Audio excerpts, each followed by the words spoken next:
میں نے تو قربانی دی ہے۔ رحمت کی ہنسی چھوٹ گئی۔ اس نے تڑپ کر پانچوں بچوں کو گلے سے لگا لیا۔ ان معصوموں کی خاطر وہ دنیا کا ہر زخم سہنے کو تیار تھی۔ وقت اپنی رفتار سے چل رہا تھا، لیکن رحمت کی زندگی جیسے ایک جگہ تھم گئی تھی۔ ابھی اسلم کو بچھڑے چند ماہ ہی ہوئے تھے کہ گھر کا راشن ختم ہو گیا۔ 5 معصوم پیٹ اور رحمت اکیلی جان۔ اس نے سوچا کہ آخر خون تو پانی نہیں ہوتا، مصیبت میں اپنے ہی کام آتے ہیں۔ وہ ایک ایک کر کے اپنے رشتہ داروں کے دروازے پر گئی۔ سب سے پہلے وہ اپنے سگے بڑے بھائی رحمان کے گھر گئی۔ بھابھی نے اسے ڈرائنگ روم کے بجائے صحن کی پٹی پر بٹھایا۔ جب رحمت نے روتے ہوئے ساجد اور عابد کے اسکول کی فیس کے لیے کچھ پیسوں کی مدد مانگی تو بھائی نے چائے کا کپ میز پر پٹکتے ہوئے سرد لہجے میں کہا، رحمت، تم نے تو جیسے بچوں کی فوج کھڑی کر رکھی ہے۔ 5 بچے پیدا کرتے ہوئے اسلم نے کچھ سوچا تھا؟ اب وہ تو مر گیا اور بوجھ ہمارے سر پر ڈال دیا۔ ہماری اپنی اولاد کے خرچے پورے نہیں ہوتے، ہم تمہارے ان یتیموں کو کہاں سے پالیں؟ بھابھی نے بھی وہی سے تانا مارا، اور نہیں تو کیا، جوان جہان بیوہ ہے، اکیلی رہے گی تو محلے والے باتیں بنائیں گے۔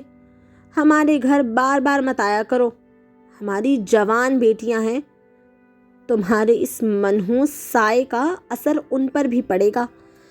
رحمت کا کلیجہ کٹ گیا۔ وہ وہاں سے روتی ہوئی اپنی سگی بہن نصرت کے گھر گئی، لیکن وہاں بھی تقدیر نے اس کا تمسخر اڑایا۔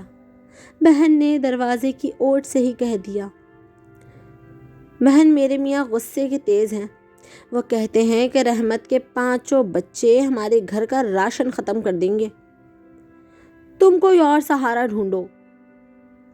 اسلم کے چچا، تایا اور خالہ سب نے اپنے اپنے دروازے رحمت کے منہ پر بند کر لیے۔ جو رشتہ دار کبھی اسلم کی زندگی میں روز محفلیں جماتے تھے، اب وہ رحمت کو دور سے دیکھ کر گلی بدل لیتے۔ سب کو ڈر تھا کہ یہ بیوہ ان سے 4 پیسے نہ مانگ لے۔ محفلوں میں رحمت کے بچوں پر باتیں بنائی جاتی، ارے دیکھنا، یہ بچے تو آوارہ ہو جائیں گے، باپ کے بغیر اولاد کبھی سیدھی راہ پر چلی ہے۔